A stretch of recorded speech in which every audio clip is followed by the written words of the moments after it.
Cyber ವಂಚನೆಗಳ ಬಗ್ಗೆ ಪೊಲೀಸರು ಮಾಧ್ಯಮಗಳು ಅದೆಷ್ಟೇ ಜಾಗೃತಿ ಮೂಡಿಸಿದ್ರೂ ಜನ ಎಚ್ಚೆತ್ತುಕೊಳ್ತಿಲ್ಲ. ಜನ ಹೇಗೋ ವಂಚಕರ ಮೋಸದ ಬಲೆಗೆ ಬಿದ್ದು ಕೋಟ್ಯಂತರ ರೂಪಾಯಿ ಕಳೆದುಕೊಳ್ತಿದ್ದಾರೆ. ಬೆಂಗಳೂರು ಒಂದರಲ್ಲೇ ಈ ವರ್ಷ ಸರಿಸುಮಾರು 1,500 ಕೋಟಿ ಹಣವನ್ನ ಸೈಬರ್ ಖದೀಮರು ಲೂಟಿ ಮಾಡಿದ್ದಾರೆ. ಕಳೆದ ವಾರ ವೃದ್ಧ ಡಿಜಿಟಲ್ ಅರೆಸ್ಟ್ 1.32 ಕೋಟಿ ಗುಳು.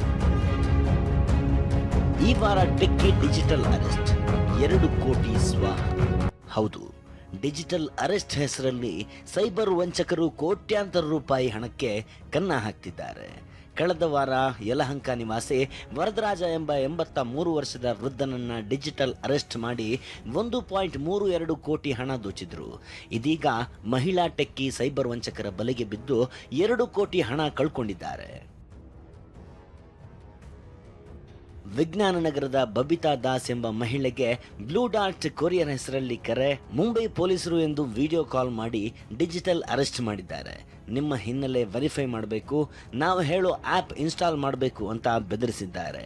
ಬಳಿಕ ಬಬಿತಾ ಸೈಟ್ ಮಾರಾಟ ಮಾಡಿ ಖಾತೆಯಲ್ಲಿ ಇಟ್ಟಿದ್ದ ಹಣದ ಜೊತೆಗೆ ಬ್ಯಾಂಕ್ನಲ್ಲೂ ಸಾಲ ಮಾಡಿ 2 ಕೋಟಿ ಹಣವನ್ನ ವಂಚಕರ ಕೈಗಿಟ್ಟಿದ್ದಾರೆ. ಸಾರ್ವಜನಿಕರಲ್ಲಿ ಒಂದು ಮನವಿ ಏನು ಅಂತಂದರೆ, ಯಾರೂ ಕೂಡ ಆನ್ಲೈನಲ್ಲಿ ಯಾರನ್ನೂ ಕೂಡ ಅರೆಸ್ಟ್ ಮಾಡೋ ಅಂಥದ್ದು ಅಥವಾ ಕಾಂಟ್ರಾಬ್ಯಾಂಡ್ ಆರ್ಟಿಕಲ್ ಇದೆ, ಬೇರೆ ಥಿಂಗ್ಸ್ ಇದೆ ಅಂತೇಳಿ ಹೆದರಿಸೋ ಅಂಥದ್ದು ಯಾವ ಪೊಲೀಸರು ಯಾವ ಏಜೆನ್ಸಿಯೂ ಕೂಡ ಮಾಡಲ್ಲ. ಅಂಥದ್ದಕ್ಕೆ ಯಾರೂ ಕಿವಿಗೊಡಬಾರ್ದು. ಏನಾದರೂ ಇದ್ರೆ ನೇರವಾಗಿ ಪೊಲೀಸರನ್ನ ಅಪ್ರೋಚ್ ಮಾಡಬೇಕು ಮತ್ತು ಇಮಿಡಿಯೇಟ್ 1930ಗೆ ಕರೆ ಮಾಡೋದು ಸೂಕ್ತ.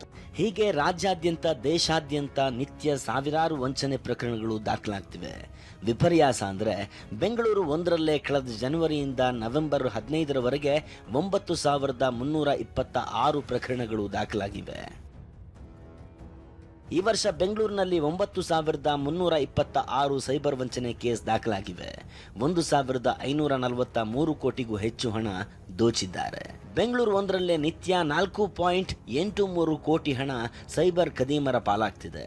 ಬೆಂಗಳೂರು ಗ್ರಾಮಾಂತರದಲ್ಲಿ ಈ ವರ್ಷ 384 ಕೇಸ್, 49.85 ಕೋಟಿ.